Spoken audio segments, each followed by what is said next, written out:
Scrapper Names fans, and welcome back to another process video. I have this 12x12 layout with lots of mixed media and texture and things. It is actually, or was actually, for the Kitaholic Kits Easter Cyber Crop weekend. Now, they had I think it's called Alphabet Soup.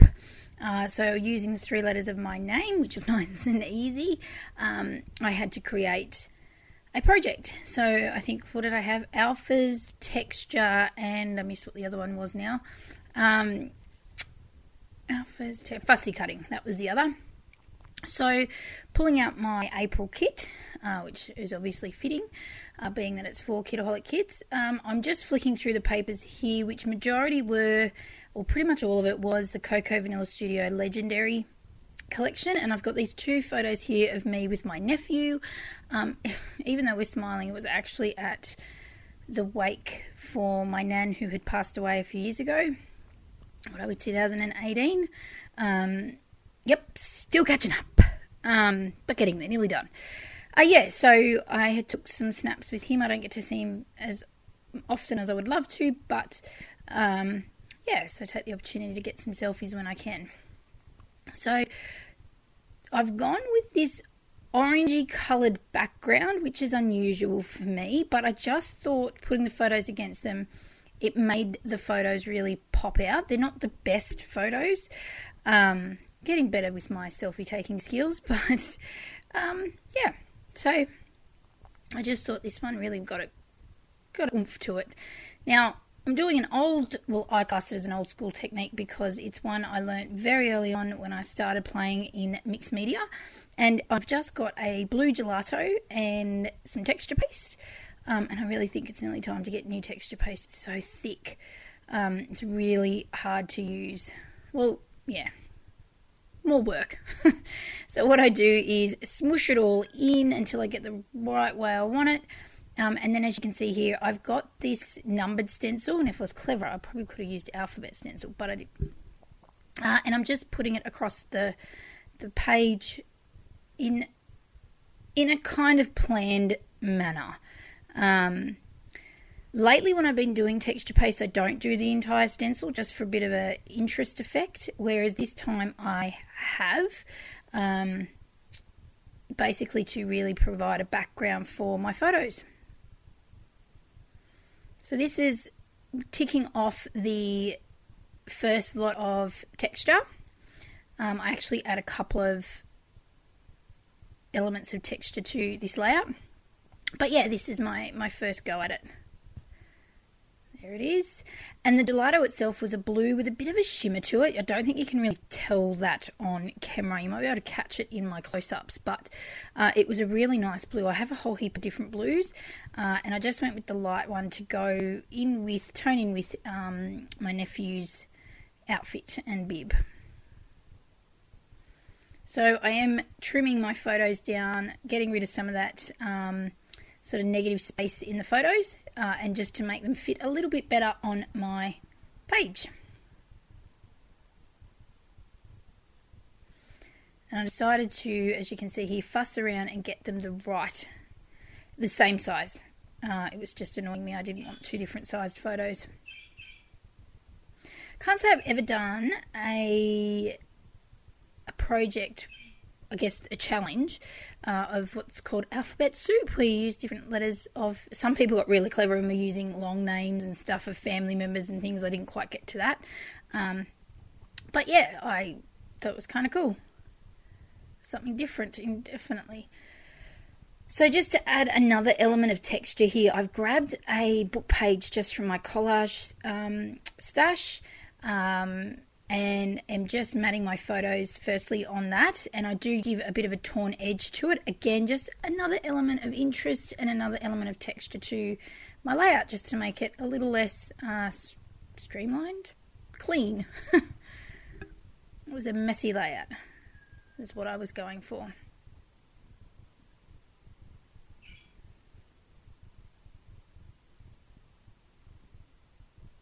I always struggle doing this.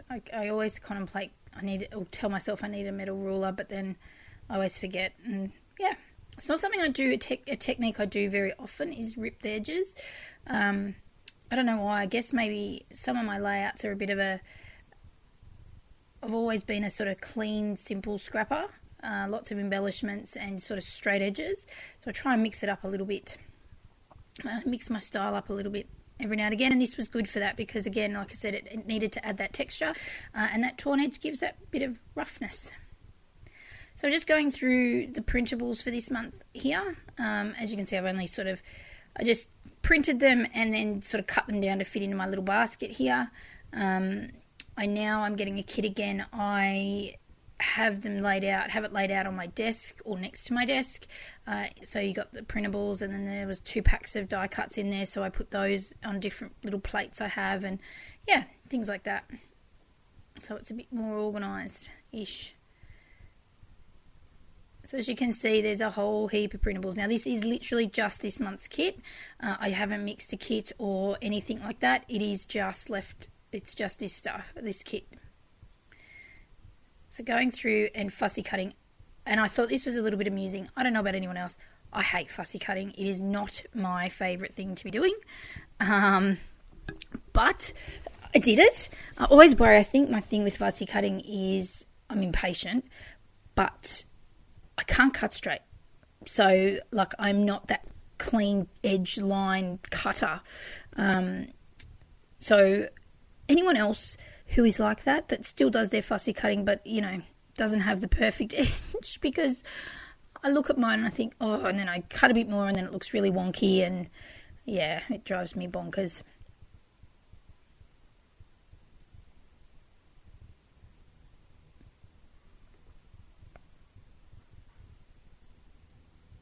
Just working out the placement of my photos, and I decided that it's going to go on some craft foam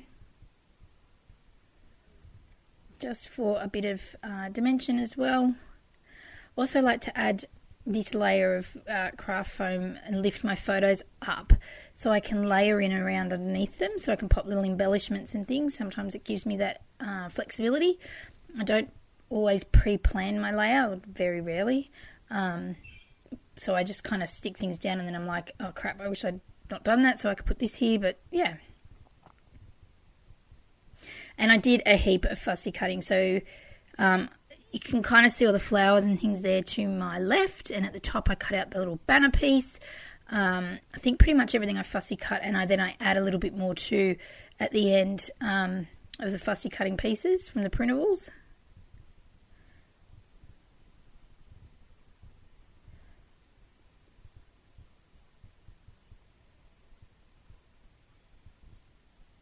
So just adding some leaves to my flowers. You never know if it looks wonky or not, and so I just go with it and hope for the best. Realistically, it's probably just me looking at these layouts, and you guys now, but yeah. Always try and remember not to be perfect. It's about the outlet and the process for me.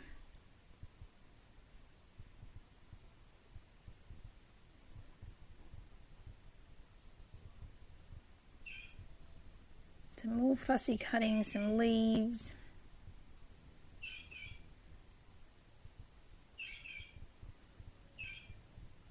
So share with me, peeps, what has been your latest challenge that you have maybe gone into? I know we've had like the Easter long weekend, and there's been lots of like little cyber crops, especially with us all in isolation. Let me know where can you find your scrapbooking challenges? Sometimes I find them really handy to get just the mojo going. I found some of the challenges for this cyber crop weekend at Easter were really good just to get me back into it. Like, it was really, really, I felt like I hadn't scrapped in ages and was a bit rusty. But yeah, it was good.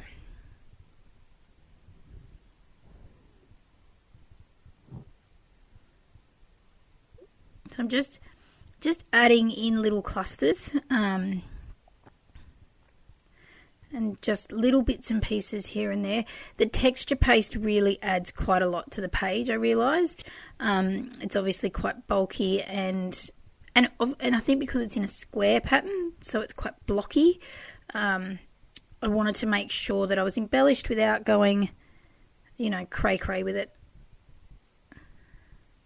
So I added these 3 flowers and popped them up on craft foam, just again for a little bit of dimension, and just to give them a little bit of pop off the texture paste. As I said, it kind of looks a bit busy and a bit blocky, so I just wanted to make sure things popped out a little bit and your eye was drawn to that area.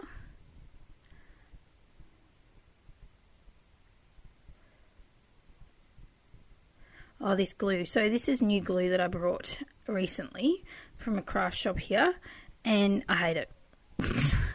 I wanted to buy something. At the moment, obviously trying to get things is a bit of a challenge ordering online, and I'm a bit impatient, as I said, and I needed new glue, and I thought I'd try and get like a proper craft glue with the nice little fine tip end.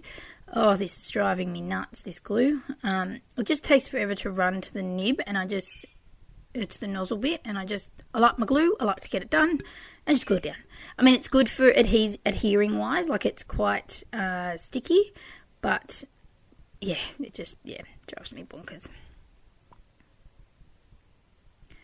So just going through some of the sticker sheet here for the Legendary collection, and just adding little bits and pieces, some little words, little sentiments here, there and everywhere.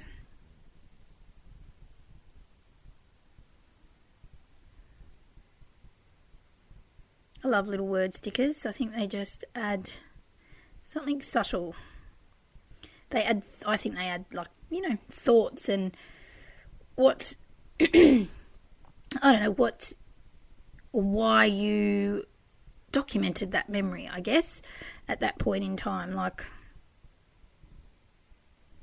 yeah. So now I'm going to go through, and I don't use the thickers that came in this month's kit to do the alphas. So this is ticking off the third element to my page for the challenge. And what I actually do, as you'll see, is I add almost like 3 titles kind of thing. I think it's like Love You, Cute, and something else. I can't remember. You'll see it in the close-ups anyway. But that was my way of adding the alphas to the page, and I made sure there was plenty. So it's not something I would normally do, having those 3 sort of mini titles, I guess. But I really like the way that it worked. And again, it's just expressing that sentiment at the time, that even though it wasn't a really nice occasion to be together, I cherished that moment with my nephew.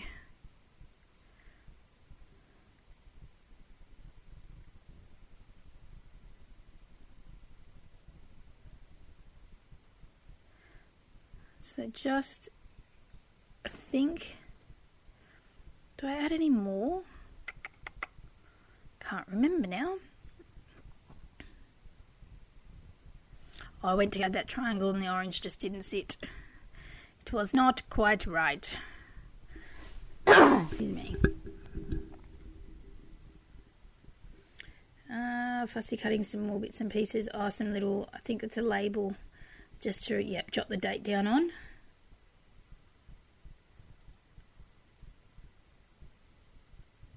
And for me, I guess, I don't think I do any journaling as such, but I think I'll always remember what this occasion was. And yeah, as I said, it's not necessarily the reason I documented it. It was the time with my nephew, but I'll always remember that's, when we were together to farewell my nan.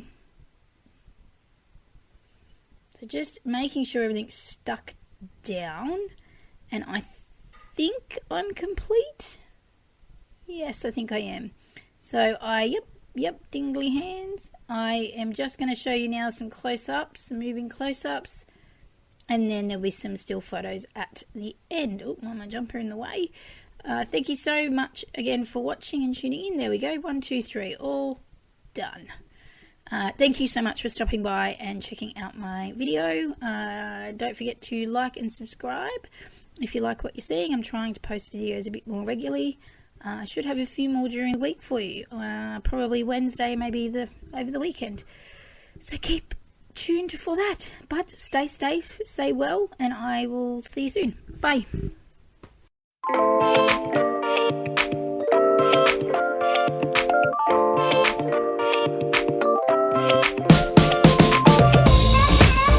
Artlist.io